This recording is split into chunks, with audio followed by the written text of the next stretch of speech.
신약성경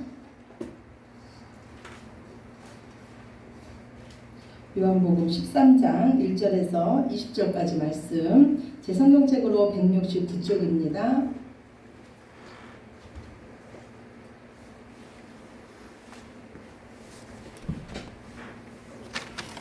요한복음 13장 1절부터 20절까지 말씀, 저와 여러분이 한 절씩 돌아가면서 읽으시겠습니다. 요한복음 13장 1절에서 20절까지 말씀입니다. 6월절 전에 예수께서 자기가 세상을 떠나 아버지께로 돌아가실 때가 이른 줄 아시고 세상에 있는 자기 사람들을 사랑하시되 끝까지 사랑하시니라. 마귀가 벌써 시몬의 아들 가룟유다의 마음에 예수를 살려는 생각을 넣었더라. 저녁 먹는 중 예수는 아버지께서 모든 것을 자기 손에 맡기신 것과 또 자기가 하나님께로부터 오셨다가 하나님께로 돌아가실 것을 아시고 저녁 잡수시던 자리에서 일어나 겉옷을 벗고 수건을 가져다가 허리에 두르시고 이에 대하에 물을 떠서 제자들의 발을 씻으시고 그 두르신 수건으로 닦기를 시작하여 시몬 베드로에게 이르시니 베드로가 이르되 주여 주께서 내 발을 씻으시나이까. 예수께서 대답하여 이르시되 내가 하는 것을 내가 지금은 알지 못하나 이후에는 알리라. 베드로가 이르되 내 발을 절대로 씻지 못하시리이다. 예수께서 대답하여 내가 너를 씻어주지 아니하면 내가 나와 상관이 없느니라. 시몬 베드로가 이르되 주여 내 발뿐 아니라 손과 머리도 씻어 주옵소서. 예수께서 이르시되 이미 목욕한 자는 발밖에 씻을 필요가 없느니라. 온 몸이 깨끗하니라. 너희가 깨끗하다 나는 아니니라. 이는 자기를 팔 자가 누구인지 아심이라. 그러므로 다는 깨끗하지 아니하다 하시니라. 그들의 발을 씻으신 후에 옷을 입으시고 다시 앉아 그들에게 이르시되 내가 너희에게 한 것을 너희가 아느냐. 너희가 나를 선생이라 또는 주라 하니 너희 말이 옳도다. 내가 그러하다. 내가 주와 또는 선생이 되어 너희 발을 씻었으니 너희도 서로 발을 씻어준 것이 옳으니라. 내가 너희에게 행한 것 같이 너희도 행하게 하려 하여 본을 보였노라. 내가 진실로 너희에게 이르노니 종이 주인보다 크지 못하고 보냄을 받은 자가 보낸 자보다 크지 못하나니 너희가 이것을 알고 행하면 복이 있으리라. 내가 너희 모두를 가르쳐 말하는 것이 아니라 나는 내가 택한 자들이 누구인지 알리라. 그러나 내 떡을 먹는 자 자기 가슴치를 들었다. 그건 성경을 응하게 하는 지금부터 일이 일어나기 전에 미리 너희에게 일러두면 일이 일어날 때에 내가 그인 줄 너희가 믿게 하려 함이로다. 내가 진실로 너희에게 이르노니 내가 보낸 자를 영접하는 자는 나를 영접하는 것이요 나를 영접하는 자는 나를 보내신 이를 영접하는 것이니라. 아멘. 아멘. 예, 만약에 내일이 지구의 종말이 온다면 여러분은 오늘 무엇을 하시겠습니까? 잠깐 생각해 보세요. 내일이 이 세상에서 마지막 날이라면 오늘 무엇을 하시겠습니까? 한 그루의 사과나무를 심으시겠습니까? 아니면 교회에 다 모여서 함께 예배드리며 이제까지 지은 모든 죄를 회개하시겠습니까? 저는 한번 생각해 봤어요. 저는 무엇을 할까? 그랬더니 저는 아마 가장 사랑하는 가족들과 함께 모여서 맛있는 식사를 나누면서 이제까지 잘못했던 것을 서로 고하며 사랑하는 사람들과 시간을 보내고 싶구나 이런 생각이 들었습니다. 오늘이 만약에 내 인생의 마지막 날이라면 이런 질문은요, 지금 우리 인생에서 무엇이 가장 중요한가를 돌아보게 되는 귀한 질문 같습니다. 하나님은 우리네 인생을 한 번만 허락하셨습니다. 그래서 우리는 한 번뿐인 인생을 일생이라고 합니다. 지혜의 왕이었던, 하나님께 지혜를 받았던 솔로몬은요, 그의 마지막에 전도서에서 이렇게 말하고 있습니다.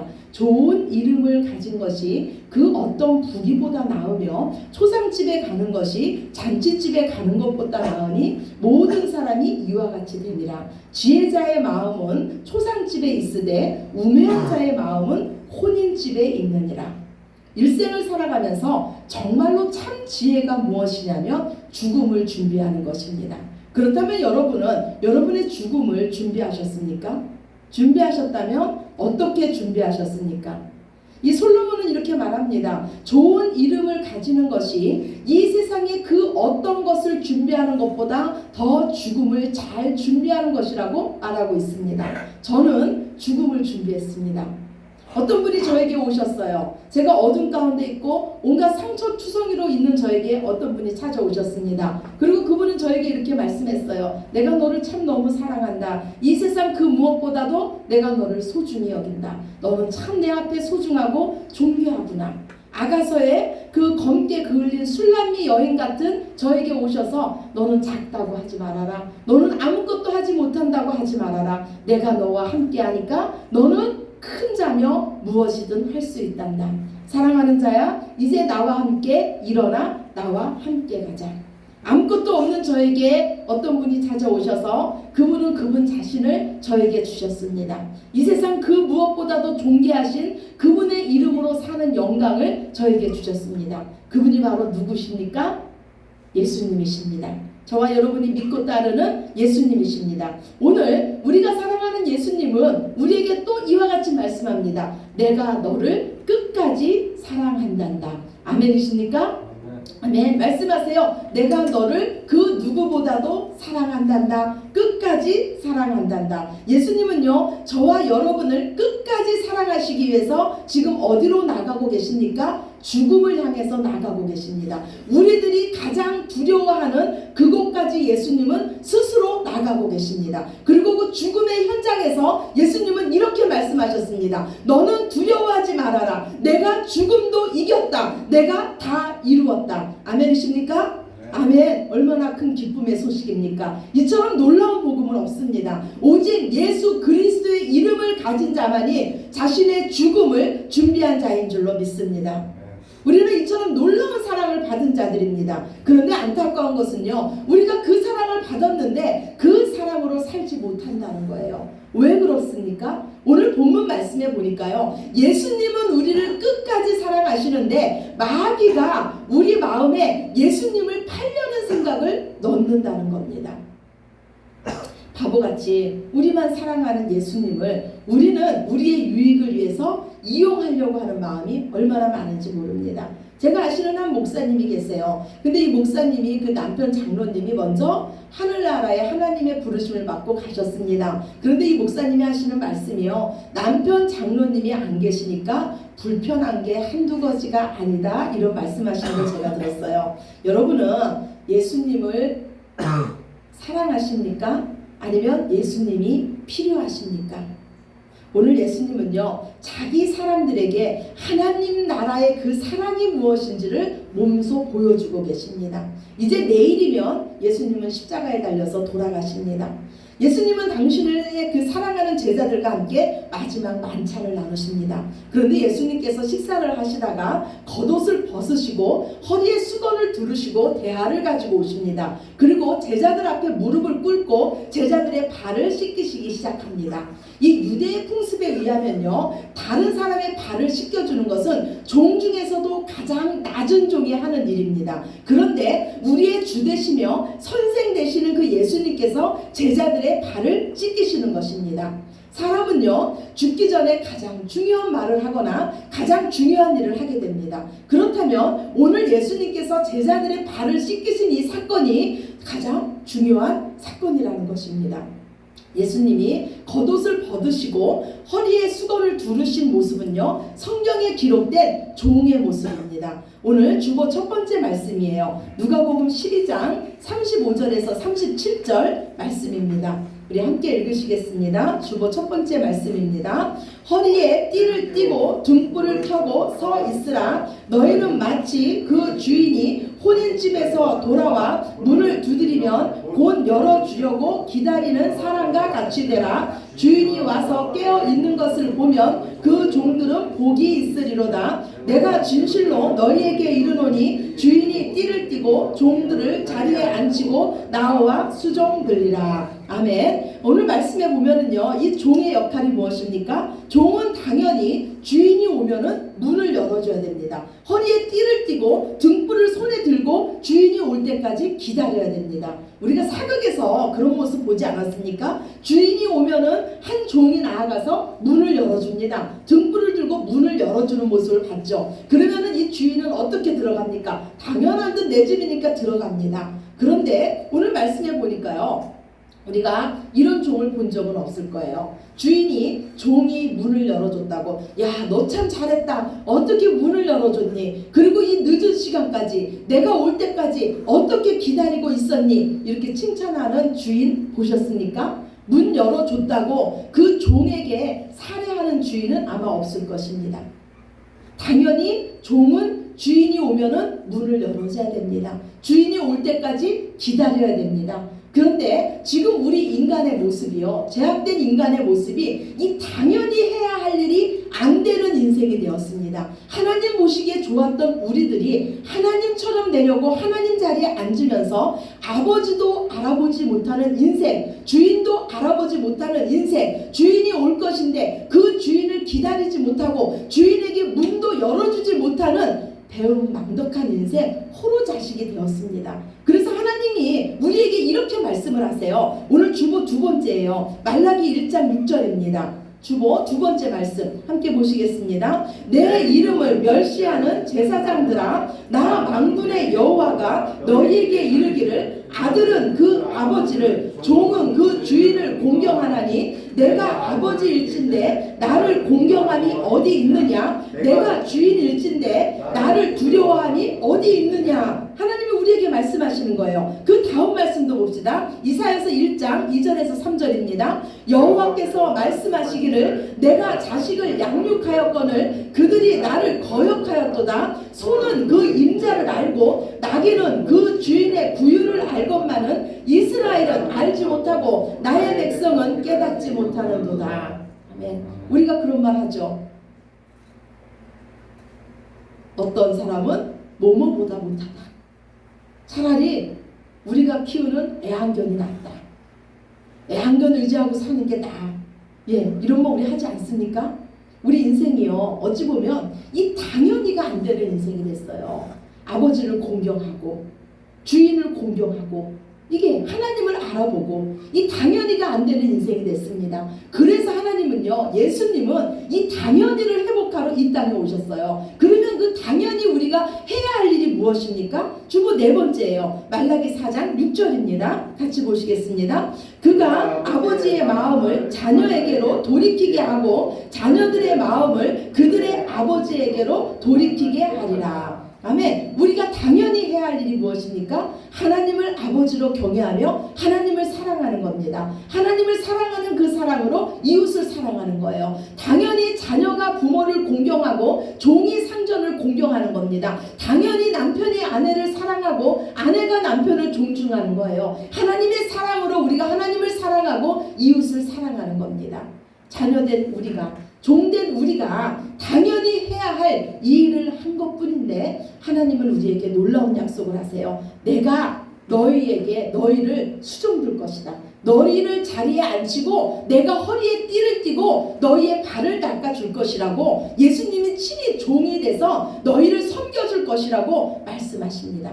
그리고 오늘 그 모습을 친히 우리에게 보여주시는 거예요. 오늘 예수님의 제자들은요, 주인이신 예수님께 지금 수종을 받고 있습니다. 그런데 아직 이 예수님의 제자들은요, 당연히가 안 되는 인생들이었어요. 예수님의 십자가 앞에서 한 시간도 깨어있지 못했으며 예수님을 저주하고 다 예수님을 부인했어요. 예수님을 버리고 다 도망간 인생들이었습니다. 하나같이 다 가론 유다들이었어요. 그런데 하나님의 사랑은요, 우리가 배신할 거를 다 알면서도 우리의 발을 닦아주시는 사랑입니다. 오늘 예수님은요, 가론 유다가 자신을 팔 것을 아셨어요. 그런데도 가론 유다의 발을 닦아주십니다. 계속해서 가론 유다가 돌아올 그 기회를 주시고 계시는 거예요. 사람들은 말해요. 그럼 가론 유다의 인생은 뭐야? 가론 유다는 어떻게 되는 거야? 지옥 갈 인생을 하나님 왜 만드셨어? 이렇게 말해요. 그럼 하나님 말씀합니다. 내가 그도 역시 끝까지 사랑했노라. 아멘이십니까? 하나님 우리 죄인된 우리 모두를요, 끝까지 사랑하세요. 우리는 모두 다 하나님이신 예수님의 수종을 받은 자들입니다. 오늘 주보 5번째 말씀이에요. 로마서 5장 8절입니다. 함께 보시겠습니다. 우리가 아직 죄인 되었을 때 그리스도께서 우리를 위하여 죽으심으로 하나님께서 우리에 대한 자기의 사랑을 확증하셨느니라. 아멘. 당연히 해야 할 일이 안 되는 인생, 우리가 아직 죄인 되었을 때 하나님께서 우리를 사랑해 주심으로써 저와 여러분을 죄에서 구원해 주셨습니다. 그래서 모든 것이 하나님의 은혜이며 우리는 자랑할 것이 없는 인생입니다. 이제 그 예수님의 사랑을 받은 우리에게 예수님 말씀합니다. 내가 너희 발을 씻겨준 것 같이 너희도 서로 발을 씻어주라. 예수님께서 만약에 큰 기적을 행하시면서 너희도 이와 같이 기적을 행하라 그랬으면 우리는 이렇게 말할 거예요. 예수님, 저는 능력이 없어서 그 기적을 못합니다. 그런데 오늘 예수님께서 우리에게 요구하시는 것은 사랑이에요. 너희가 받은 그 사랑으로 너희도 서로 사랑하라는 거예요. 고린도전서 13장이 사랑장 아닙니까? 거기에서 사랑에 대해서 어떻게 말하고 있습니까? 사랑은 가슴이 뛰는 것이 아니라 사랑은 오래 참는 것이라고 말합니다. 사랑은 더 낮은 곳에서 상대를 섬겨줌으로써 그 상대를 세워주는 것입니다.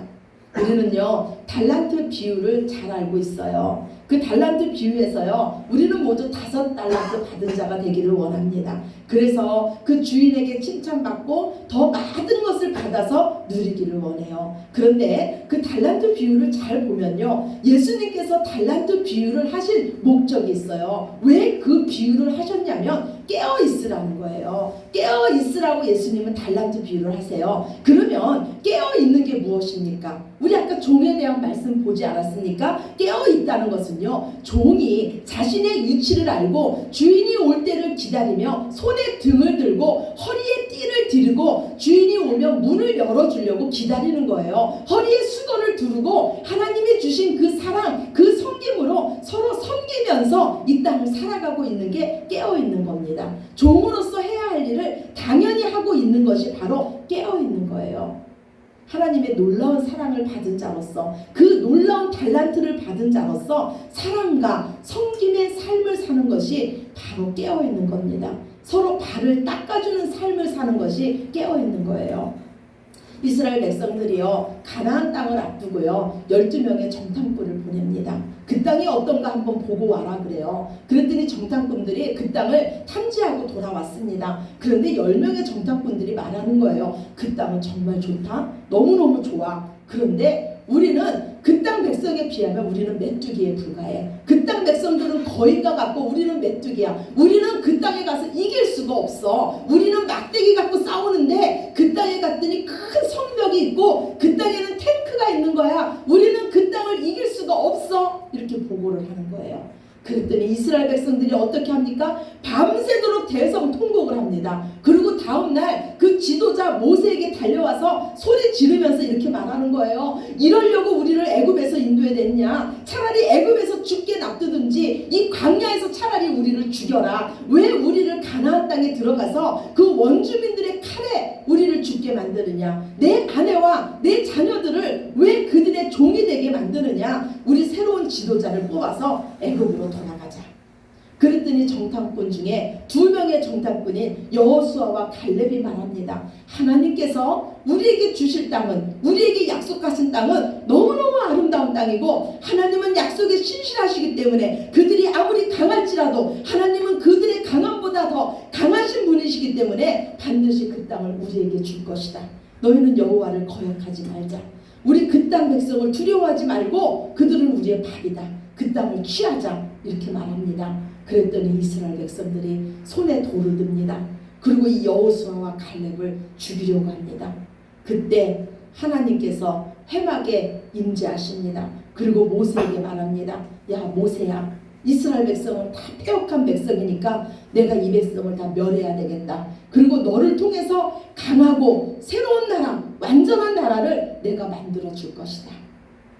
그 말을 듣고 모세가 어떻게 합니까?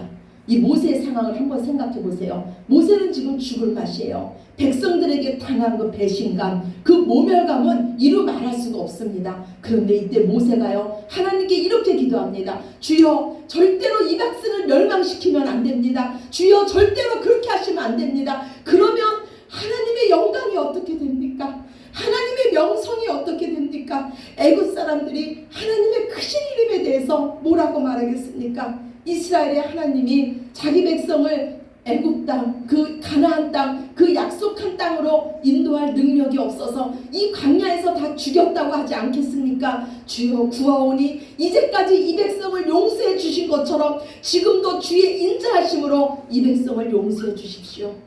그러자 하나님은요, 그 모세의 기도를 들으시고 이스라엘 백성을 살려주십니다. 그런데 하나님께서 정말로 이스라엘 백성을 멸하시기로 작정하셨다면 모세에게 그 말씀을 하셨을까요? 그냥 모세에게 그 말 안 하고 이스라엘 백성을 멸망시켰을 것입니다. 지금 하나님은요, 모세에게 내가 이 백성을 어떻게 했으면 좋겠냐고 물으시는 것은 모세의 속마음을 하나님은 알고 싶으셨습니다. 너를 향해서 돌을 드는 저 백성을 내가 어떻게 했으면 좋겠니? 너를 배신하고 새로운 지도자를 요구하는 저 백성을, 저 완악하고 무지한 저 백성을 내가 어떻게 했으면 좋겠니? 여러분 같으면 어떻게 대답하시겠습니까? 우리에게도 모세의 기도와 같은 그런 기도가 있었으면 좋겠습니다. 주님, 저들이 아직 주님을 몰라서 그럽니다. 하나님의 사랑을 몰라서 그럽니다. 주의 인자하심으로 주의 영광을 위해서 저들을 용서해 주십시오. 저들을 구원해 주십시오. 작가 정연애 씨가 쓴 원수 사랑이라는 시에서 이런 내용이 나옵니다. 원수를 사랑하라. 원수를 사랑하라. 무슨 말씀이십니까, 하나님? 어떻게 원수를 사랑하란 말씀입니까? 내게는 그렇게도 엄격하시면서 어찌 내 원수에게는 그렇게 관대하십니까? 그러자 하나님 이렇게 말씀하세요. 보아라, 나와 함께하는 자여, 내가 내 원수와 똑같은 얼굴이 되는 것을 나는 참을 수가 없구나. 사랑은 하나님의 자녀로서 당연히 마땅히 해야 할 본분입니다. 이 당연히를 회복하기 위해서 예수님 십자가 지고 돌아가셨습니다. 우리는 그 사랑을 받고 그 사랑 안에 사는 자들입니다. 예수님의 제자의 기준은 사랑입니다. 오늘이 우리 인생의 마지막 날이라면 하나님은 끝까지 사랑하라고 말씀합니다. 하나님의 사랑으로 끝까지 사랑함으로 하늘나라에서 큰 자의 영광을 누리시는 저와 여러분이 되시기를, 저와 여러분을 끝까지 사랑하신 예수님의 이름으로 축원합니다. 아멘. 우리 기도드리시겠습니다. 아버지 감사합니다. 우리는 완악한 백성입니다. 우리는 목이 곧은 백성입니다. 날마다 하나님을 거역하며 원망하며 불평하는 것이 우리 입술에서 떠나지 않는 백성입니다. 그러나 하나님의 그 놀라우신 성실하심과 그 인자하심과 국률하심으로 오늘도 우리를 주님의 사랑으로 덮으시며 끝까지 사랑해 주셔서 오늘 우리가 이 자리에 있습니다. 더욱더 주님 사랑을 회복하며 당연히 해야 할 일, 하나님을 경외하며 이웃을 사랑하는 저희들 모두 되게 하시옵소서. 감사드리며 사랑이 많으신 예수님 이름으로 기도드렸습니다. 아멘.